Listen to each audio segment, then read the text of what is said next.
Hello, Keith Rucker here at VintageMachinery.org. Guys, today we're back to working over here on the Tally-Ho Capstan project, and we're going to be picking back up on making this adapter flange, finishing it up hopefully today, getting it ready to mount back over on the machine. So we had previously machined out an adapter flange over on the lathe. However, in full disclosure here and full honesty, I ended up having to remake this part, and I'll tell you why. The blueprint that I had a measurement for the thickness of this to be 1 inch.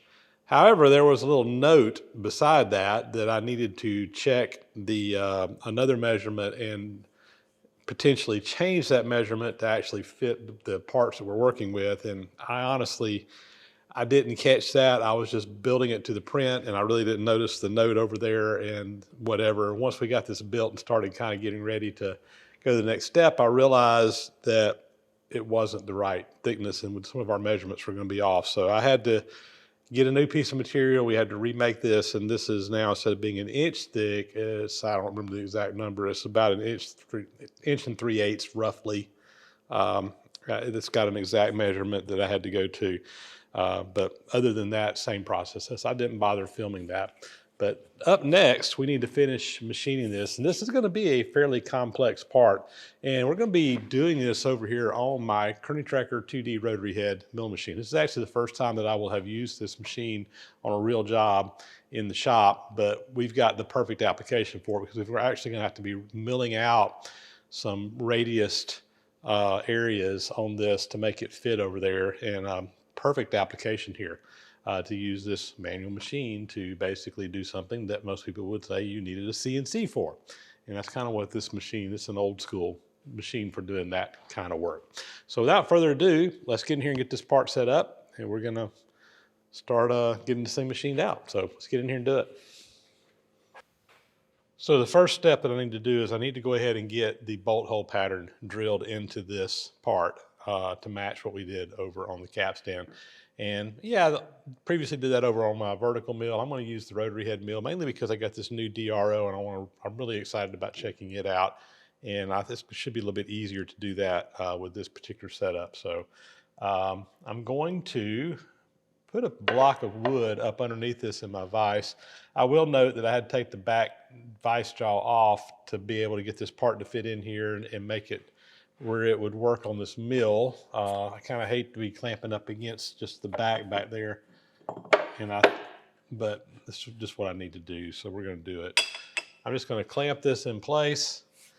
I got it on a piece of wood so that I can drill through this without going into my chuck, and we'll get that clamped down and ready to go. Now the next step I need to do is find and locate the center of this hole, so that we can actually be working off the center of the part to place our bolt hole pattern. And I'm going to be doing that a little bit differently. I actually, with this new digital readout that I just got, which is a DroPro's EL750, this is their touchscreen version of a digital readout, it has the ability to use a touch probe.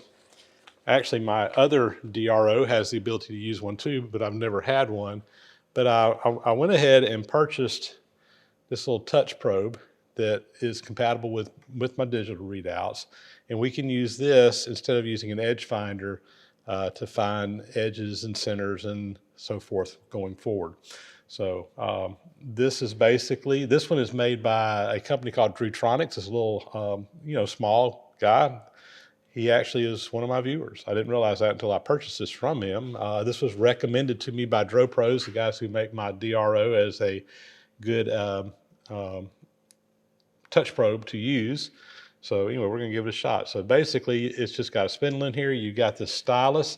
The stylus is kind of it's on a switch. So basically, just as soon as you touch off on this, you break a contact in here, and electronically it sends a signal that says, okay, that was the coordinates you were at whenever that was broken. So we're just going to put this up into the spindle of my mill.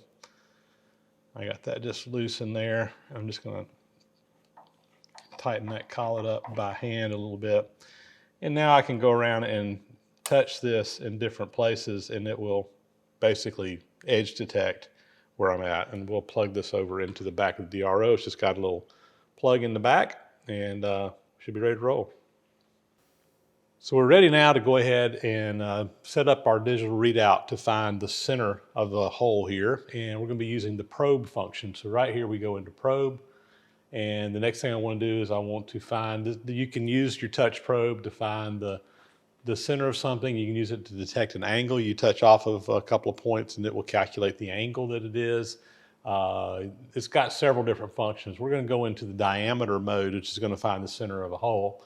So I go into diameter, and there's two options in here. One is for finding the diameter of an internal and an external circle. We're going to use internal. So I'm going to go right here.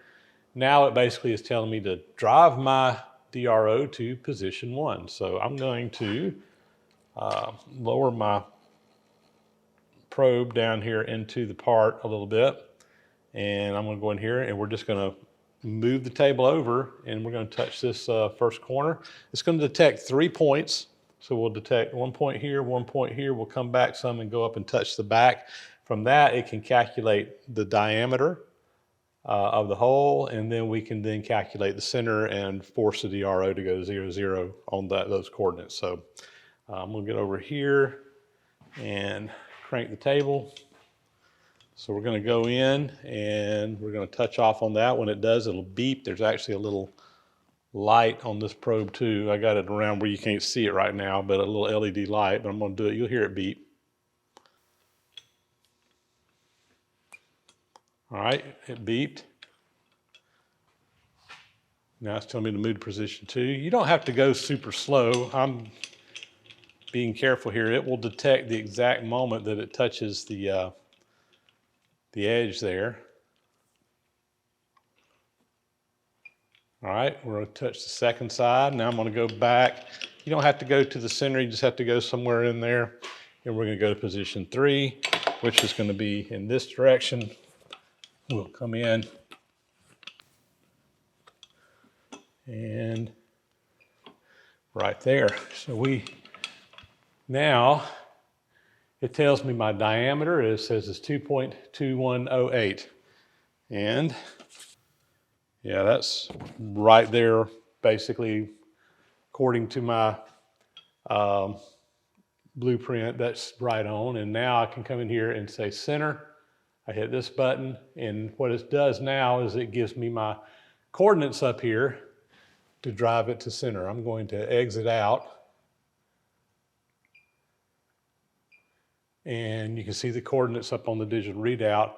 And it is zeroed, so I'm just going to take this to 0, 0.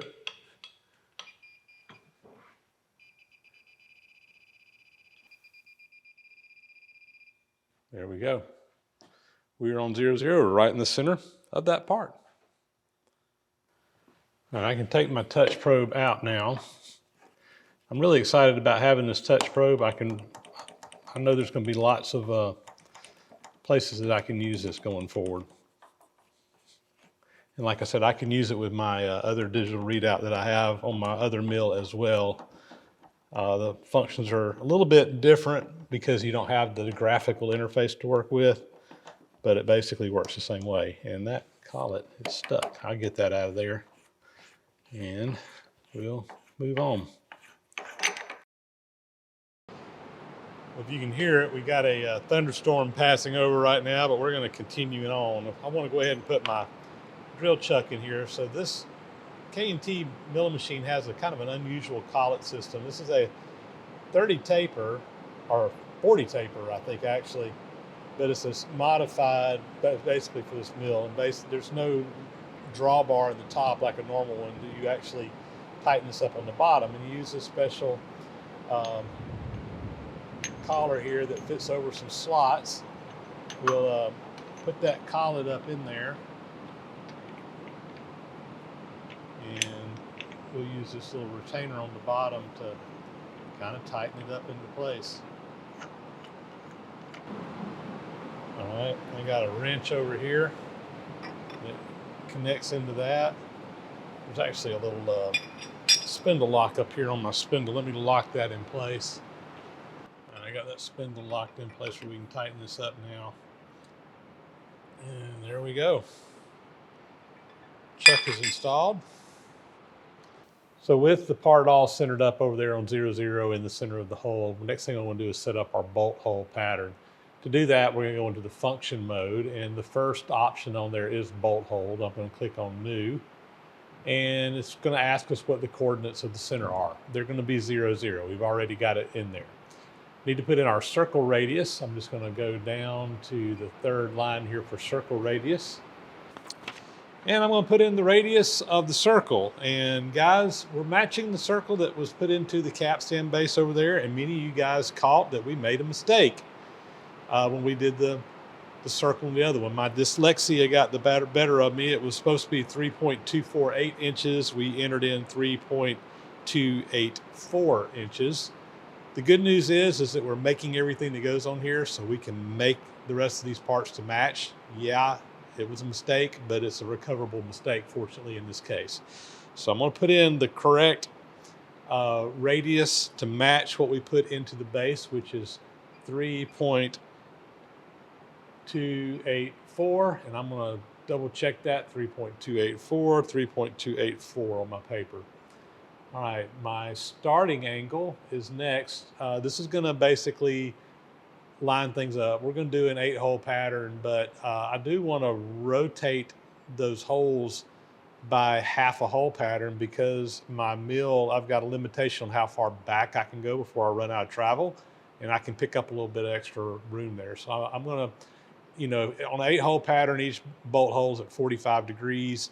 I want to go half of that, so that's 22.5 degrees. So I'm going to put in 22.5, and then my number of holes is going to be 8, and I'm going to click run. And you see a graphical representation on here of where we're at. Now, when I put in that 22.5 degrees, basically, my holes would have been lined up north, south, east, west, but we rotated them half. That's where that 22.5 went in there. And basically, I don't have to go quite as far back in that back corner to get there. And I needed that just a couple of thousandths there to have clearance on this mill. All right, we're ready to go. I just need to drive to that first coordinate, and we're going to go ahead and get all these holes drilled out. So I'll just, again, the nice thing on this mill is that you got that nice graphical representation of where you are. So when we start pulling the mill over, you can see the red dot moving. You can also see my coordinates up here. It tells me how far I've got to go to drive to get to that coordinate.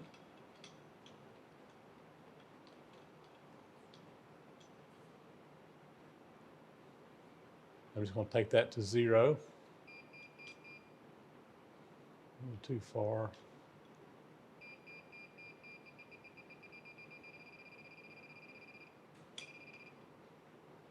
And 2/10,000ths, that's close enough. All right, and then we'll drive the next axis.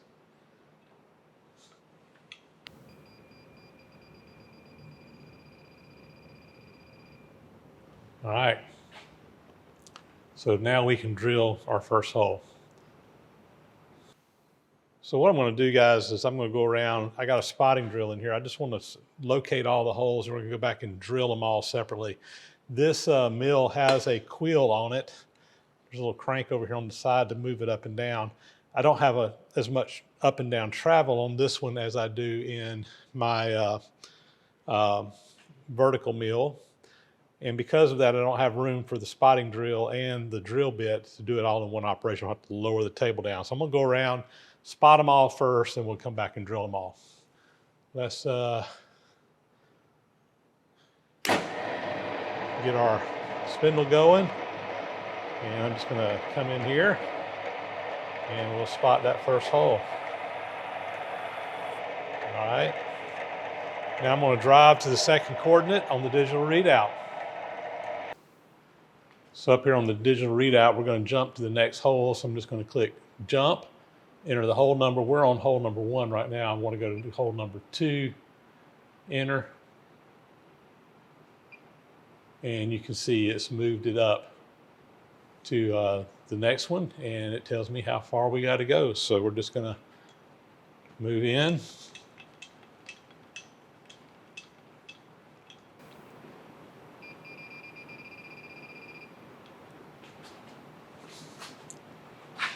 Same thing on the other axis here.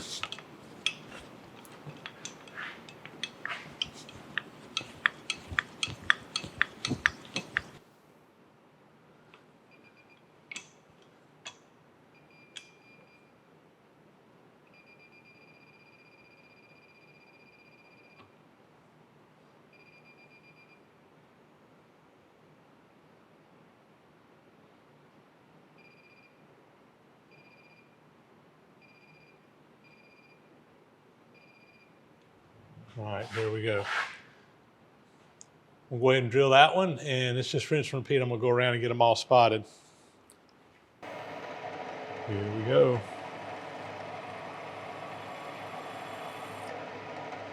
And then we'll go to the next hole. We've got our hole pattern, the hole spotted there the first time around, and this was the last hole we drilled. We're just going to start there with the drilling. I've lowered the table down. We put a drill bit in now. This is a 12.5 millimeter drill, which will be a clearance hole for a 12 millimeter bolt. So let's go ahead and do it. We're going to use the power feed on the quill to drill these down. I'm doing 28 thou per revolution.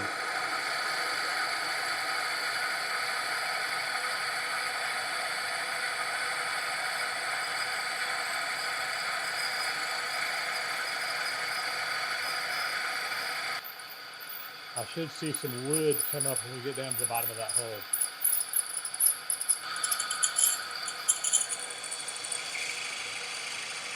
All right.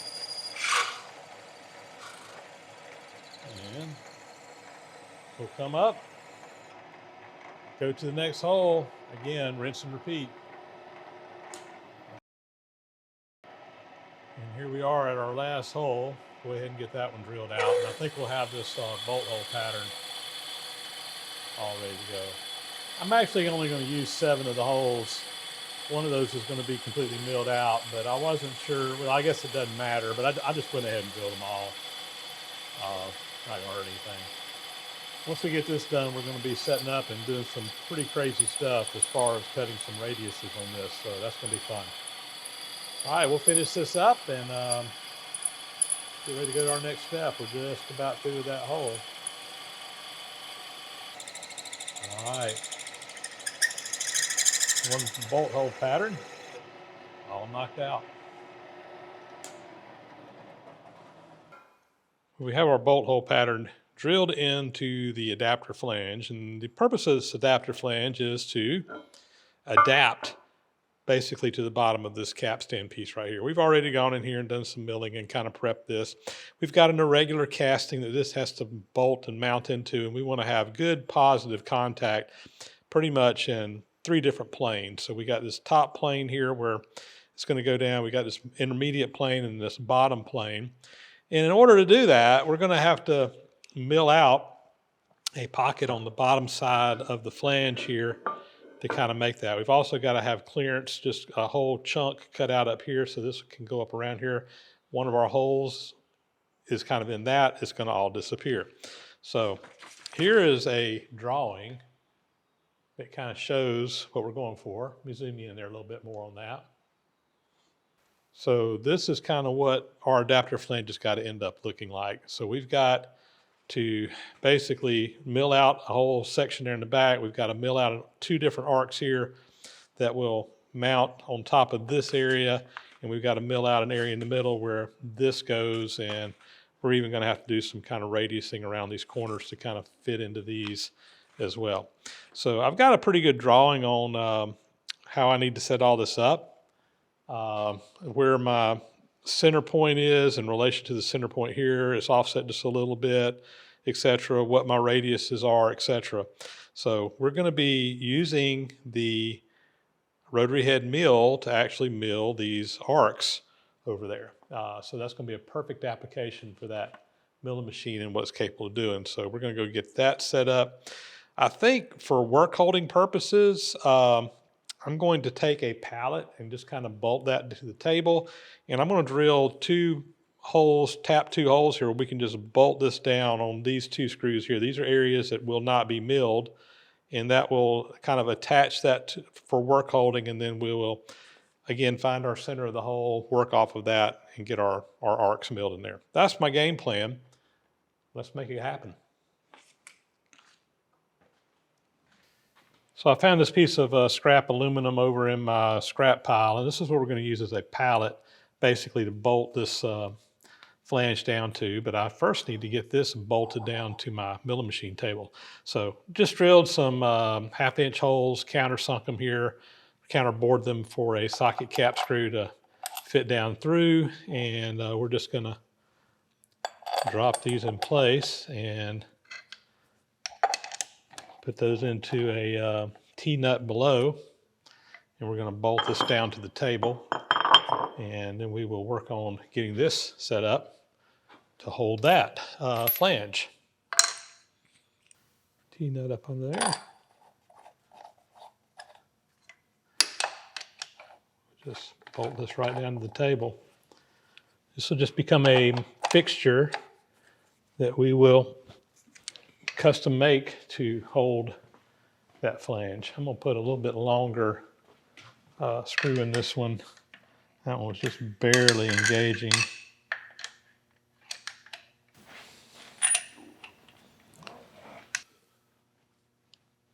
All right. Now this pallet here will be more or less sacrificial. We can machine it again to accept this. And what I need to do is, we got this little indention down here. I'm going to mill a slot in there for that to set down into. And then we will also drill some holes that we can tap to bolt this down to. That's the game plan. Well, I've already had to make a modification. I got to looking at it, and the area that I was going to have to mill out in here for that to sit down into was going to hit into this bolt hole up here. So I just drilled 2 new ones in here and moved them out to the sides. That's going to make it more stable anyway. And this is a sacrificial piece, so it's really not going to matter. I've got an area marked roughly where I want the center to be. This is not critical. We'll be finding the center once we mill that pocket out and get everything mounted up on there to work off of. But for right now, I just kind of want to get it close to that. So I just got a mark on there. And I just got a pointer in my drill chuck, and I'm just going to lower that down and eyeball it until it gets roughly where I want it to be. That'll be close enough. All right, now what I need to do is put a milling cutter in here, and we need to mill a pocket out in there for that little boss to set down into, and then we'll drill the holes that we'll bolt it down to. So I think we are ready. What I want to do is we need to mill a circle in here that is, what is that diameter? It's a little less than 3 inches. We'll just probably make a 3-inch diameter hole. It just needs to have clearance in there, and it needs to be about 1/8 of an inch deep. So let's fire up the mill. Our little quill function here. Come down until it touches off. Right there. Bring on my dial over here.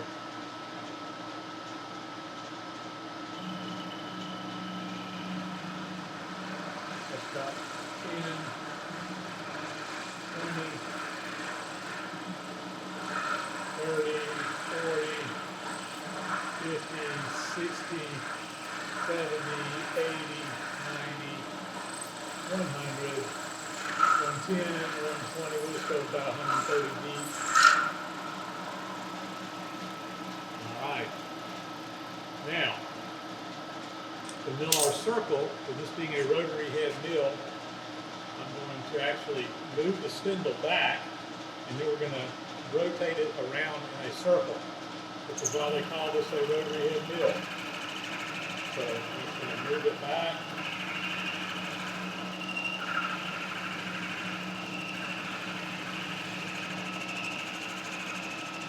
Now we can take this thing around for a circle.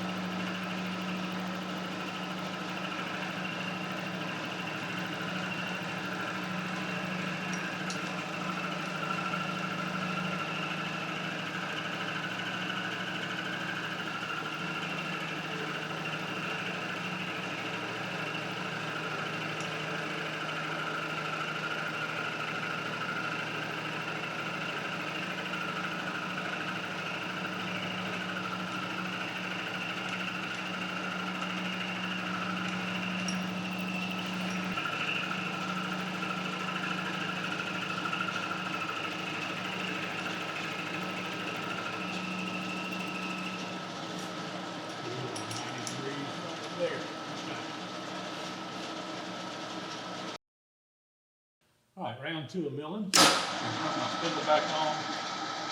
Again, we're going to move our spindle back. And I'm just looking at a scale up on here to see how far I've moved.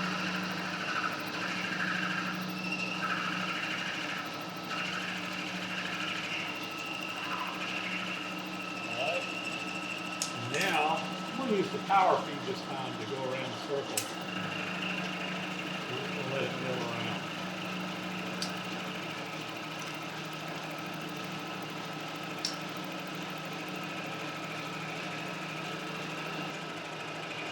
Hopefully you're seeing kind of how this rotary head milling machine, and why they call it a rotary head milling machine, works.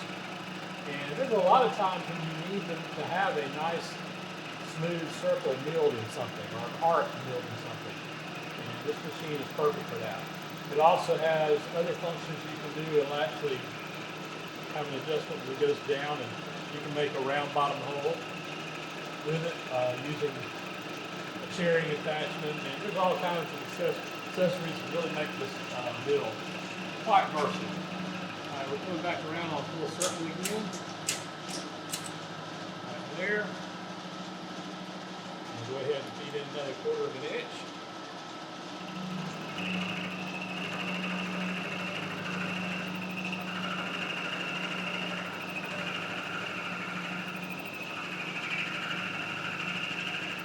Alright, let her spin.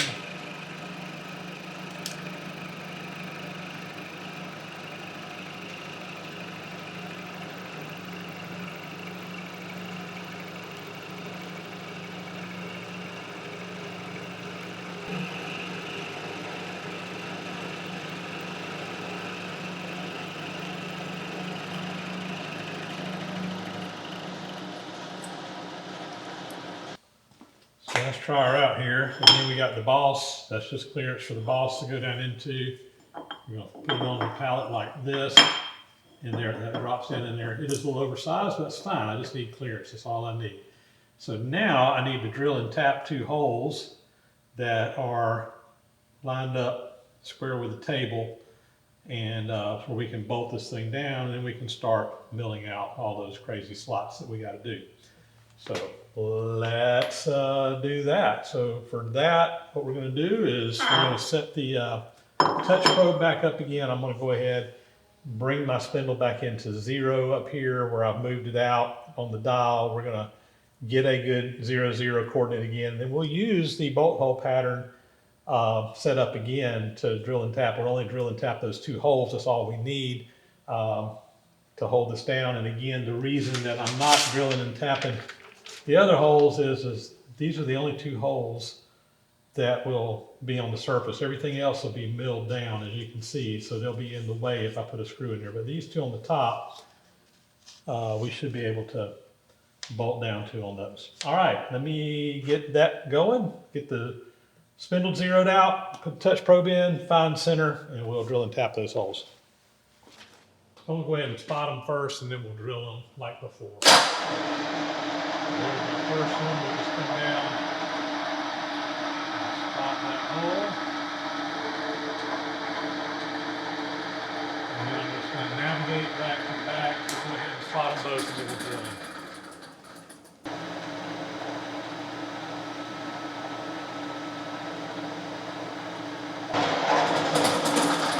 Change and put my drill in there. I need to figure out what size to drill for was this 12mm hole, a little bit close to that edge. Hopefully I'll be all right, and we'll go ahead and get those put in there. We'll get this installed. I'm drill this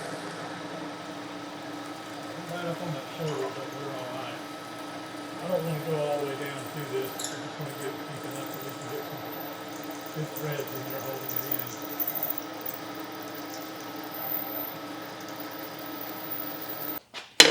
All right, I've got a tap follower in here to kind of keep that lined up. Just going to raise that table up, get some spring out of it, and we will tap that hole.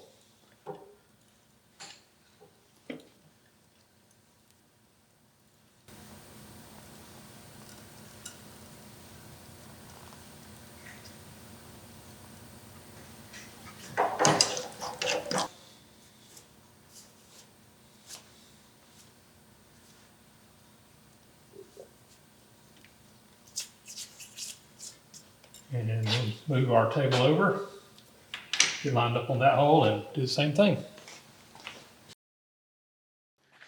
So I think we got our pallet here pretty much done. Again, this is just gonna sit down on top of here. We will bolt this down, and I just looked at my bolt bin. I do not have any 25 millimeter bolts that are long enough. I got some shorter ones, so I don't have any longer ones that'll go through this. So I'm gonna have to go get some of those. But we'll get this bolted down. Come in here again, we'll indicate off the center, and we'll start milling in our funky little radiuses that we got to put in this. So anyway, it is coming along nice. And I think that's going to pretty much be a wrap on this episode. We're going to come back in another episode and actually do the milling. That'll be an operation in its own, the video on its own, but this one's going to be just focusing on drilling the hole pattern and getting our pallet set up. Well, guys, this has been a fun little project so far. I have really enjoyed getting a chance to actually use this Kearney Tracker 2D rotary head milling machine on a real job. I've only played around with it in the shop. I haven't actually done any real work with it. And this is exactly the kind of stuff that this machine was cut out to do, was cutting these radiuses. So I'm really excited about doing that. Like I said, when we get back, we're going to go ahead and get those radiuses milled in here and get this thing hopefully where it's ready to go over there. That's going to be coming up very soon. And with that, guys, we're going to be signing off. As always, thanks for watching. Please subscribe to the channel if you haven't already. Those thumbs up and comments are greatly appreciated. Really helps out with the algorithms on YouTube. Big, huge thank you to those who subscribe to the channel as well, who support financially through Patreon and PayPal, etc.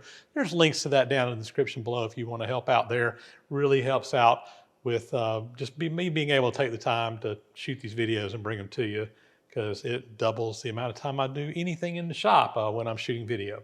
And guys, with that, we are going to sign off again. We'll catch you in the next video, and thanks for watching.